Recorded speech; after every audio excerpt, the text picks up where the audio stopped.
It's Wildcard Wednesday. That means you're in for a ton of fun catching up some stuff in case you missed it and some stuff you probably haven't seen yet. We're going to show it all to you in this Wildcard Wednesday. Hit that subscribe button if you would. We'd love to have you as a constant listener. Just, it's free to you. So just whether you're on YouTube, Spotify, Apple, just hit subscribe. We'd really appreciate it. Give us a rating, whatever you want to do. But we appreciate your listening. Okay. I'm going to start with California, my home state, and sort of a bellwether of what Gavin Newsom is doing and could be his ideological bent if he runs for president, when he runs for president in 2028, which, by the way, would be a disastrous presidency. Just look at California, the homelessness, and now look at California, a state that could not bring itself to protect girls and women in sports. They don't believe that girls should have their own division of sports. They're going to let men, boys who identify as women into those sports in California. Now, some people testified in Sacramento yesterday, among them, Matt Walsh, the conservative, the guy who did What is a Woman? And, Am I a Racist? Is that the name of it? Am I a Racist? Let's roll this tape from Matt Walsh, who is, he's a really interesting thinker. And let's give you an example. Let's roll this cut one. Thank you. We have 2 minutes each for the two witnesses, and then we'll have our opposition witnesses with the same parameters. You may begin. Thank you. My name is Matt Walsh. Today, I'm not going to talk about fairness, although it's certainly true that allowing men to compete in women's sports is deeply unfair. And I'm not going to talk about safety, although it's certainly true that allowing men into female sports teams and into their bathrooms is incredibly unsafe. I'll let others highlight those important points. I want to talk about something even more important and even more basic. It's the most basic thing of all. It's truth. You must keep men out of women's sports and out of their facilities for the simple reason that they are men. Men are not women. A man who claims he is a woman is still not a woman. So why shouldn't men play in women's sports? Because they aren't women. It isn't true. We should not allow men into women's sports for the same reason we shouldn't go around claiming that 2 + 2 = 7. It's just not true. It is a lie.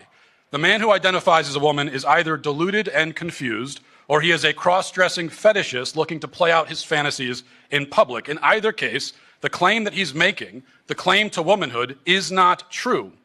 And compelling women to take part in this untruth is evil, perverse, and predatory. If you would use the force of law to compel young girls to use a changing room with a boy, you are yourselves predators. Transgenderism is a lie. It is, in fact, the most deranged lie that mankind has ever invented. In a free country, nobody should ever be forced to participate in a lie. As lawmakers, you have an obligation to the truth. It is a truth that I know you all recognize because every human who has ever lived on earth recognizes it, that men are men and women are women. It is that simple. And the question before you is just as simple. The question is this: will you side with the truth, a truth so basic that every toddler understands it, or will you disgrace yourselves by denying it? That is your choice to make. Thank you. Well said. And, there's so many people that I talk to that are angry about this issue, not for ideological reasons, but for just what Matt Walsh just said. It isn't true that men are women. It's not. You can put on a dress. You can put on a wig. You can do whatever you want. That does not make you female. It doesn't. You don't have a period. You don't have boobs unless you get them. Even if you get boobs added to your body, you can't breastfeed. Unless I guess you throw one of those breastfeeding things over your chest so you can feel like you're breastfeeding. I mean, it diminishes women in a way that is outrageous. Outrageous. But the people in Sacramento, the losing left in Sacramento, the ones that recently played a Beyonce song, recited a Beyonce song as their opening prayer in Sacramento. These people don't want to handle the truth. They think they're being empathetic. They think they're being inclusive. But at the expense of whom? At the expense of girls, women, and at the expense of what? The truth. Well said, Matt Walsh. It's going to take a lawsuit to change this, a massive lawsuit. Someone's going to get hurt, and there we're going to be. And California might be held liable also. All right, how about a gear shift here? Kid Rock. Okay, Kid Rock. I've never necessarily been a fan or not a fan of Kid Rock's. What I like about him now is his willingness to be honest. Again, we're talking about truth and honesty. He does not care that most of the music industry or a lot of rockers and people will not, divulge their politics, or if they do, they're only going to be lefties. He has decided, I'm going to be honest with people about what I am, what I believe, and who I support. And he has unabashedly supported Donald Trump and primarily Donald Trump's policies. So Kid Rock, I've got 2 clips of Kid. He was at the White House. Part of it, his appearance there was to support this executive order the president signed to keep all these massive fees off concert tickets. I went to buy tickets for my daughter and her friend to go see Billie Eilish. We were going, bottom of the barrel. We needed cheap seats. They almost doubled in price once you added all the fees. It was crazy. It's this secondary market. It's almost impossible to get tickets at the first level. You have to go through the secondary market. They jack up the prices. So this isn't great for consumers.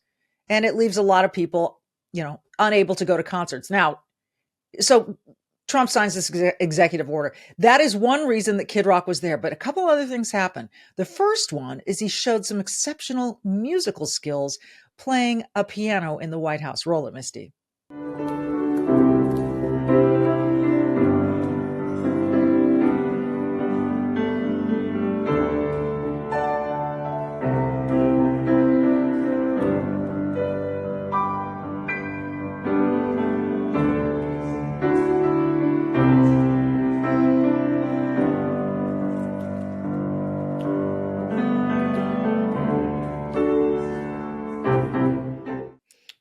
Lovely, beautiful piano.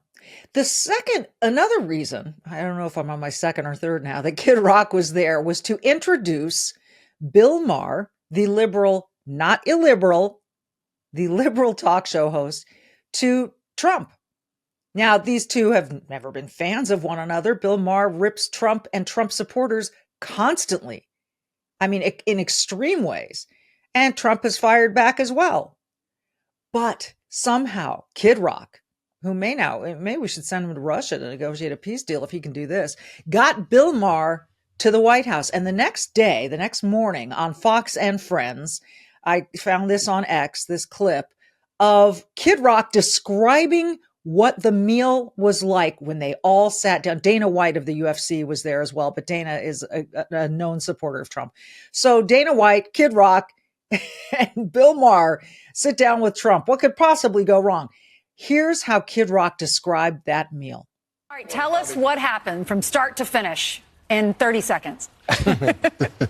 In 30 seconds, I went on Bill's show. I went on his podcast, and I said, man, nothing happens if people don't break bread together and meet face to face. He's been one of the president's hardest critics. And we came to dinner, me, Bill, Dana White, and it could not have been better. Everyone was so surprised, so pleasant. The most shocking thing to me was, Bill's obviously a very big liberal, been very hard on the president, but he's donated a lot of money to other politicians. You've had Biden, Clinton, Obama, everybody. He had never been to the White House, and the president was so gracious. He took us up to the private residence. We saw the Gettysburg Address in the Lincoln bedroom, and I was like, you've never been here, Bill? And I was like, how about this? President Trump, extending this olive branch, and we talked about things we had in common, ending wokeness, securing the border. The president was asking him what he thought about policy, going on with Iran and Israel and things. It just meant it blew my mind. It was, right. I was, very, very proud. I think that's so interesting. Someone once told me a story, and I wish I could remember who the celebrity was that told me this story, that they were seated at a table with George W. Bush after Bush was no longer in the White House. And it was at some charity event, and they were seated next to one another. And this celebrity, who was a Democrat, was like, I could not believe my bad luck. But then W started to engage this person in conversation. And this celebrity told me he came away from that breaking bread and conversing with a totally different perspective of George W. Bush. And my guess is that Bill Maher's perspective has changed somewhat as well. Now, he is committed to his leanings, and I respect that. That's fine. Some things I really agree with Bill Maher on, some things not so much. But I do think this was a wise thing to do. I heard that Bill Maher took with him a printout of all the criticisms and the rants that Trump went on about Bill Maher, like insults he levied toward Bill Maher. And Trump signed it for him and gave it back to him. So now he has it with an autograph on it. I think stuff like this is so important. And I remember Greg Gutfeld saying one time when I was on his show that if Trump would just, during the election, during the campaign, would sit down with like half a dozen liberals, Democrats at a time, and talk to them face to face about their concerns, that he probably would have won a lot of them over. So, we all have our impressions of who the person is until we sit down face to face. That is why all the ranting and raving that even I do on X is probably counterproductive. All right. How'd you sleep last night? Have you taken my advice yet and checked out Sleep Cream? I slept great. And I thank Sleep Cream for that. Okay, so what is Sleep Cream? It is not a pill. It is not a prescription. It is a lotion that you just apply at bedtime. I sometimes I put it on the bottoms of my feet, sometimes on the insides of my forearms and elbow. It's CBD. It's a beautifully pure CBD-based cream that's also got some lovely scents. So you sort of get this aromatherapy as you're falling asleep. Sleep Cream. And it's sleepcreme.com is the place where you can find this. And for the next few weeks, if you use the code GAMEDAY at checkout, you'll get free standard shipping on your first order. GAMEDAY, all one term at checkout. Sleepcreme.com. Here's the best part. Give it a try. If it doesn't work for you, you just tell them, didn't work for me, not satisfied. They will refund your money in full and you don't have to send the product back. No questions asked. That's a guarantee. So what are you waiting for? Give it a try. Sleepcreme.com, sleepcreme.com. Use the code GAMEDAY at checkout for our special free standard shipping on your first order. If you're ready for your best night's sleep, sleepcreme.com. Okay, what is going on? What is keeping you awake at night? One of the things that's keeping me awake at night is the inability for a lot of people to understand history and what communism was like and what the Communist Playbook was, and how it's being employed again by Democrats. It's fascinating, and it's really hard to ignore. You'll notice that Democrats accuse Republicans of doing exactly what Democrats are doing. And you'll notice that Democrats, when they disagree with Elon Musk, Donald Trump, rather than just speaking out an eloquent civil message, they'll burn down Tesla dealerships, or throw Molotov cocktails, or shoot at Tesla dealerships, or burn the cars, or key the cars, or protest, or whatever. Why don't they get into civil debate? They don't seem to have good answers, so they just throw tantrums. They also call you names that you don't want to be called. Nazi, fascist, white supremacist, Christian white nationalist, racist. They will hurl those names at you so quick. And you know what that's designed to do? Shame you into shutting up.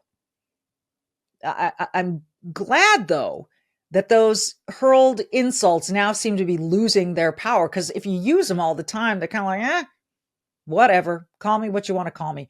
You got to believe in what you stand for and whom you stand for. Now, I get into this because it was posted on X in the last couple days. The Communist Playbook from 1943 really wasn't that long ago.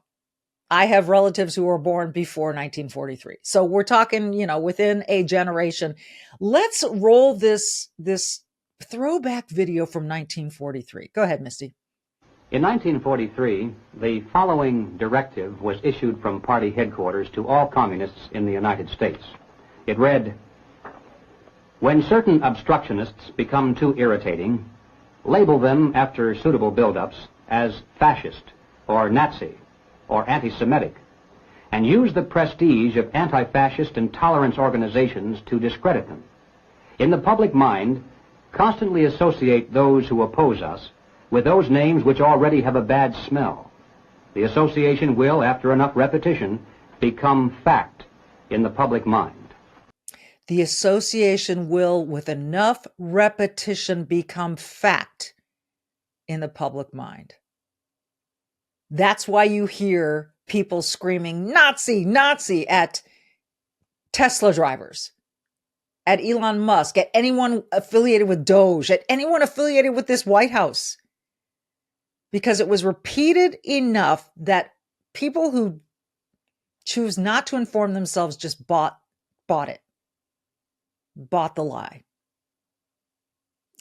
I think that is a fascinating throwback and one worth recalling and understanding about the left. I'm not saying all Democrats use this playbook, but the left uses this playbook. The left also isn't big on school choice, and I wonder why that is. I mean, school choice, they're about all kinds of other choices. Why can't we choose where we send our kids to school? Because the public schools are a massive failure right now. There are some excellent public schools. But on average, public schools are failing our kids. I know that my mom was a public school teacher in California. I know what she was up against with unions dictating the rules. And listen, this is part of why I sent my kids to private schools.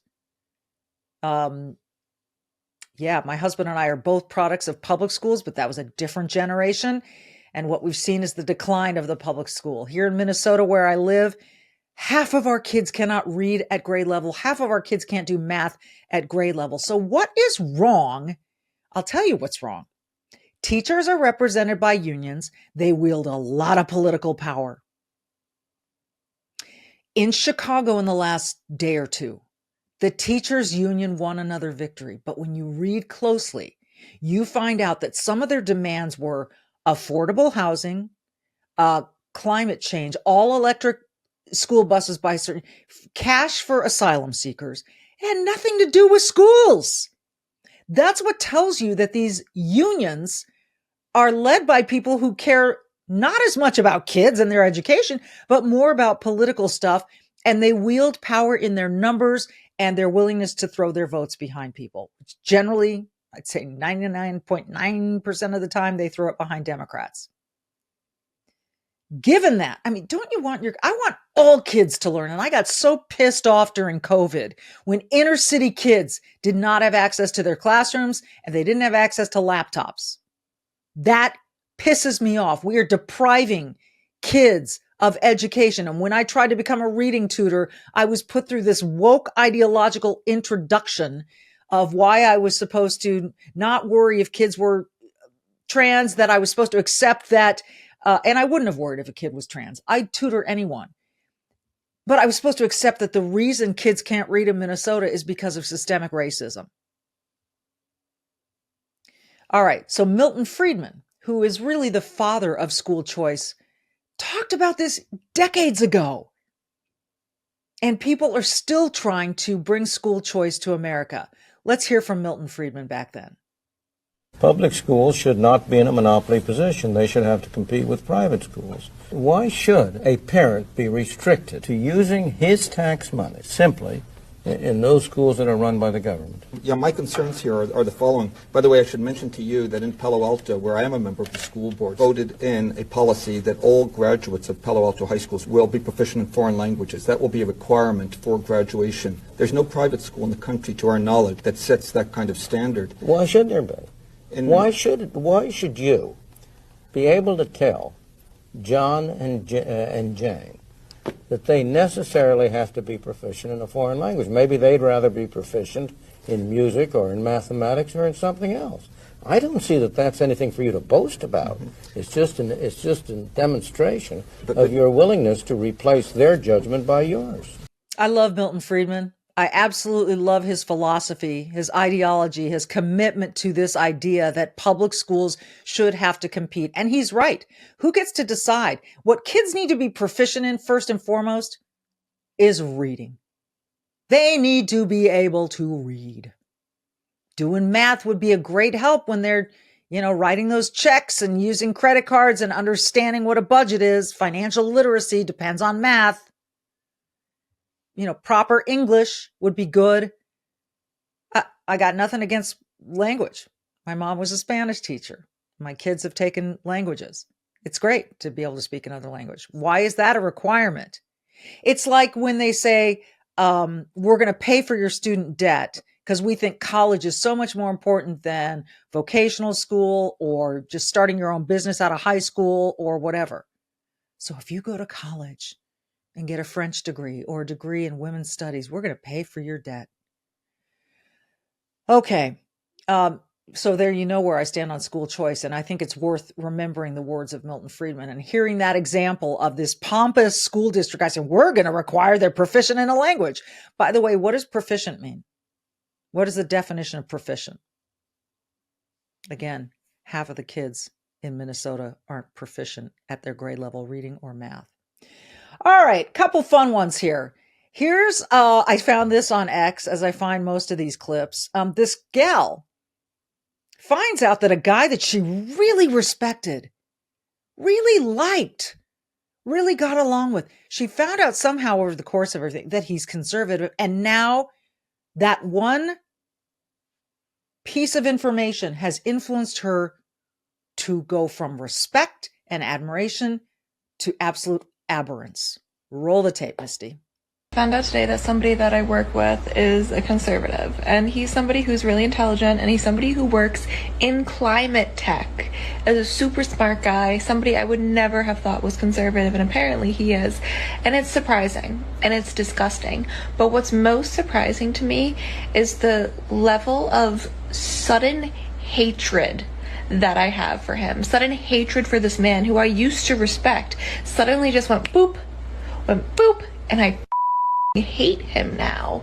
That's surprising to me too, young lady, that you've given up any admiration of his character, of his mind, of his intellect, of his humor, of his values. And now it's all about the fact that he's conservative. Now you just hate him? You hate him? Oh my gosh. What are you projecting onto this poor guy? I feel bad for you. I do, because you are that blinded by political ideology. It's like it's your religion. That's sad. And speaking of that, that exists in a lot more places. And we saw it at Wisconsin-Madison, the university, this week. As Wisconsin-Madison is known, it's kind of like Cal Berkeley. It's a very liberal place, a very liberal school, very liberal university.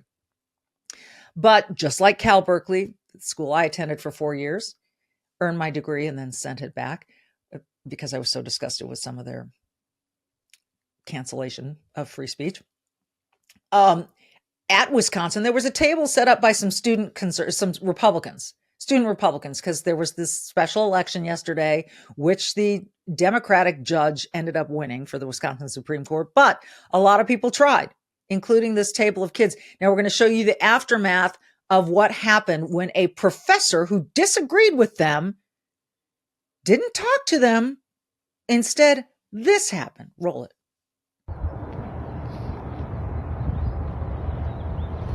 Are you okay? Yeah. Oh my God. So he came by and just knocked over the table. Didn't engage them in conversation, just came and knocked over the table. A professor. Universities are supposed to be places where we exchange ideas, have civil debate, and learn and grow together. Instead, he just wanted to shut them down. Now, my understanding is that this professor has been placed on administrative leave, and the university is looking into this. He could have hurt someone. It's just so childish. What a baby.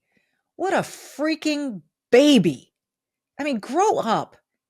Sometimes that's the problem with having so many young politicians, as we're seeing with people like AOC and Jasmine Crockett. They lack wisdom that comes with a little more time in the world. That professor definitely lacked wisdom. I think it's also unwise to subscribe to the idea of open borders on another topic altogether. The Biden administration said the border was secure, the border was closed. Remember that? And yet millions and millions of people crossed our border illegally, came into the country, some got away, some criminals. That's being taken care of. But Biden said there was nothing he could do about it without Congress. I want to re-roll that for you. Again, a little look back with some new numbers. Roll it, Misty. Every day between now and November, the American people are going to know that the only reason the border is not secure is Donald Trump and his MAGA Republican friends. Did you notice that? I want to roll that one more time, Misty, and if you can, and I want to point people to the numbers above Biden as he says this, that Trump was the reason the border was not secure, but Trump's in office now, and the border seems a whole lot more secure.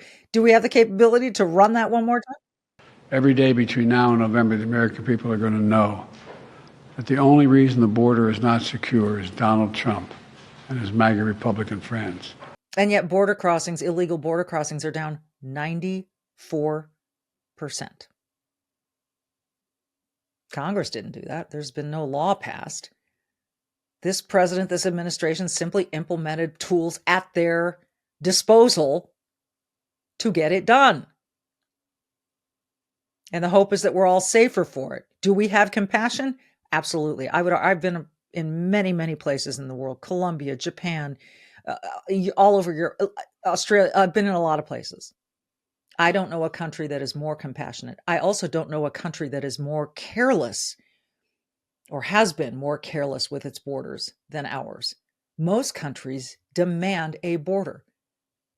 It's what makes them a country, so that their values can be enforced, so that the way that people, the taxpayers want to live and pay their taxes for, can be experienced. 94%. All right, I got a couple beauties to finish with here. This is in the in case you missed it category. Sometimes I will watch a piece of video or play a piece of sound, and it is just so satisfying that even like the Milton Friedman and the communism, even though they're a little older, they still resonate. These are only a week old, but they still resonate. And I hope they will continue to. This one is Katherine Maher is currently the CEO of NPR, National Public Radio. And as someone who has worked in media all my life, I can say that government's not supporting me. And I don't think we need to be funding NPR and PBS. And by the way, that doesn't mean we get rid of Big Bird or Elmo or whatever. It means that there is a commercial outlet out there, and I would guarantee this, that would say, we'll take it on, we'll run Sesame Street. They'll monetize it. They'll make money. They will make money. All the puppets and the toys and the merch that comes out of Sesame Street. Are you kidding? Someone would eat that up in a heartbeat. So don't let them tell you that we can't have quality television or children's television without it. It's baloney. So anyway, so this Katherine Maher was put on, she was at Congress in a hearing. She's quite a controversial woman, and this will show you why. You got to watch how this member of Congress dissects her past and asks her to comment on it as it relates to now she's in a position of running National Public Radio, which is supposed to reflect America. Let's roll this one. Do you believe that America is addicted to white supremacy? I believe that I tweeted that, and as I've said earlier, I believe much of my thinking has evolved over the last half decade. It has evolved. Why did you tweet that? I don't recall the exact context, sir, so I wouldn't be able to say. Okay. Do you believe that America believes in black plunder and white democracy? I don't believe that, sir. You Don't know where tweeted statement that in comes from. reference to a book you were reading at the time, apparently, The Case for Reparations. I don't think I've ever read that book, sir. You tweeted about it. You said you took a day off to fully read The Case for Reparations. You put that on Twitter in January of 2020. Apologies, I don't recall that I did. Okay. I'd no doubt that your tweet there is correct, but I don't recall that. Okay. Do you believe that white people inherently feel superior to other races? I do not. You don't? You tweeted something to that effect. You said, I grew up feeling superior. Ha, how white of me. Why did you tweet that? I think I was probably reflecting on what it was to grow up in an environment where I had lots of advantages. It sounds like you're saying that white people feel superior. I don't believe that anybody feels that way, sir. I was just reflecting on my own experiences. Do you think that white people should pay reparations? I've never said that, sir. Yes, you did. You said it in January of 2020. You tweeted, yes, the North, yes, all of us, yes, America, yes, our original collective sin and unpaid debt, yes, reparations, yes, on this day. I don't believe that was a reference to fiscal reparations, sir. What kind of reparations was it a reference to? I think it was just a reference to the idea that we all owe much to the people who came before us. That's a bizarre way to frame what you tweeted.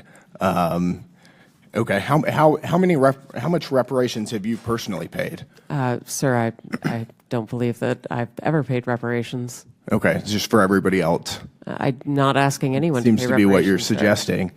Do you believe that looting is morally wrong? I believe that looting is illegal, and I refer to it as counterproductive. I think it should be prosecuted. Do you believe it's morally wrong, though? Of course. Of course. Then why did you refer to it as counterproductive? It's a very different way to describe it. It is both morally wrong and counterproductive, as well as being You illegal. tweeted, it's hard to be mad about protests in reference to the BLM protests, not prioritizing the private property of a system of oppression.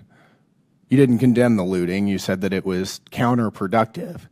NPR also promoted a book called In Defense of Looting. Do you think that that's an appropriate use of taxpayer dollars? I'm unfamiliar with that book, sir, and I don't believe that was at my time You at tweeted NPR. that you read that book, but I don't believe that I did read that. It reminds me of Fawn Hall. This is dating me, but back when Oliver North and there was the trial about and she would just say, I don't recall, I don't recall, I don't recall. I have no recollection of that. But way to bring the proof, way to bring the actual tweets, the quotes. And you can see, I'm not a big body language. Actually, that's not true.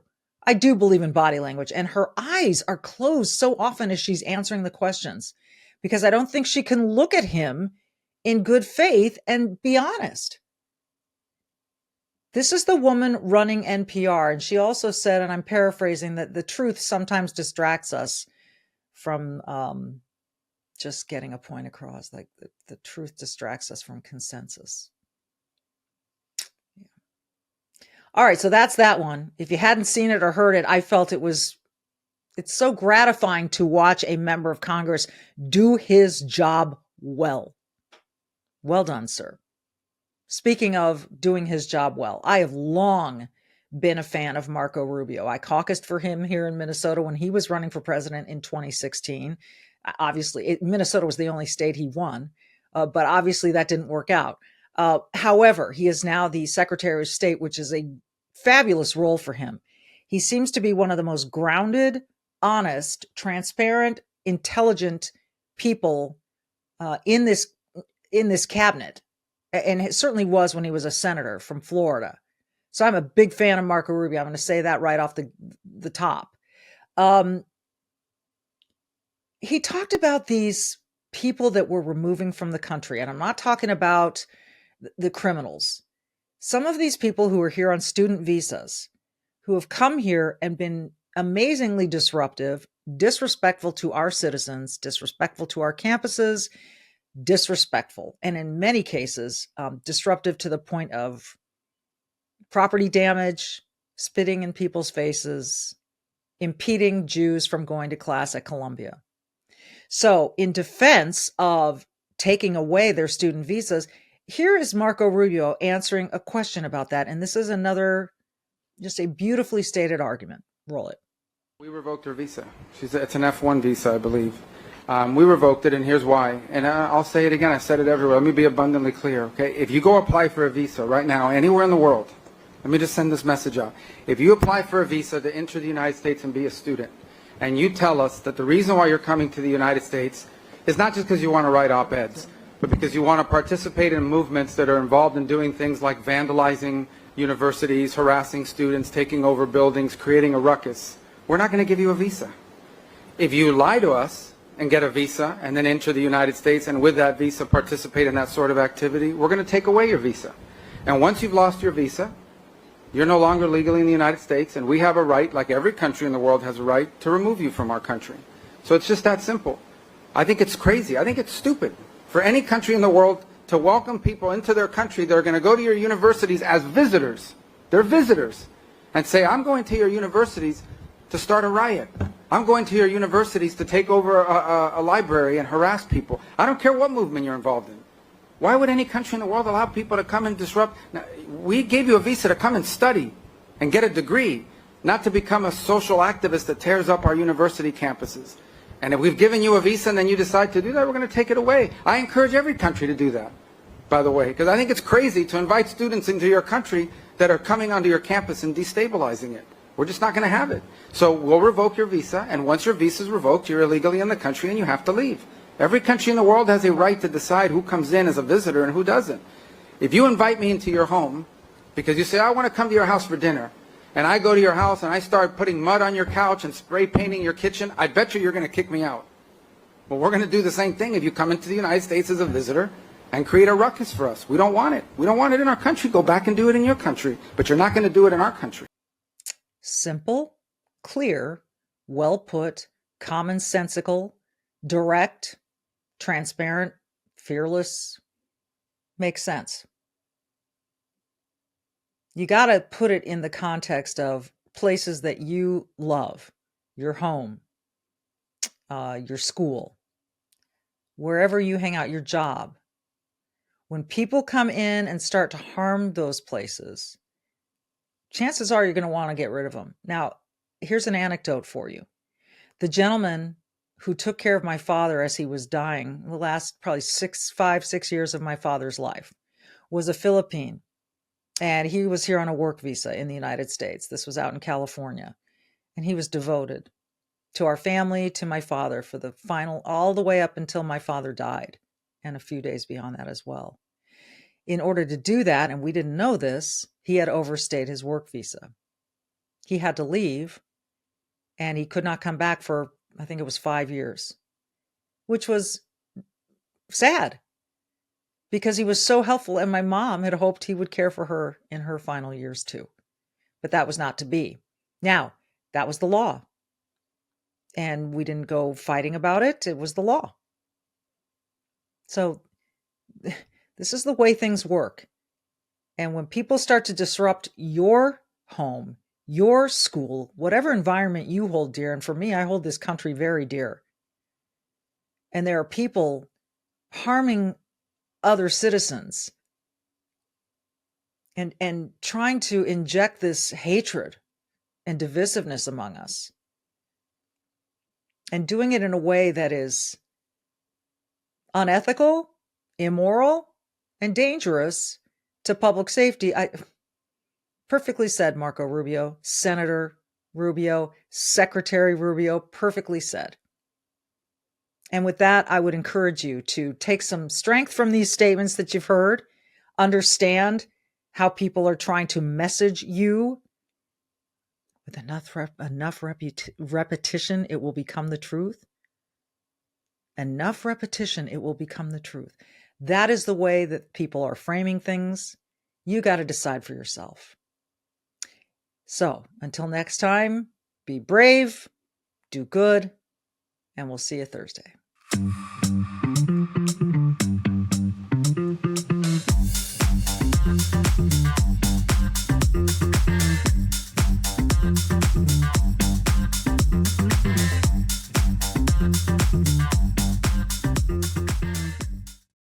Hey, you can keep up with the Trump administration when you subscribe to the Trump Report. It's an email that brings you daily highlights from the Oval Office right to your inbox 5 days a week. Subscribe today at SalemPodcastNetwork.com/Trump.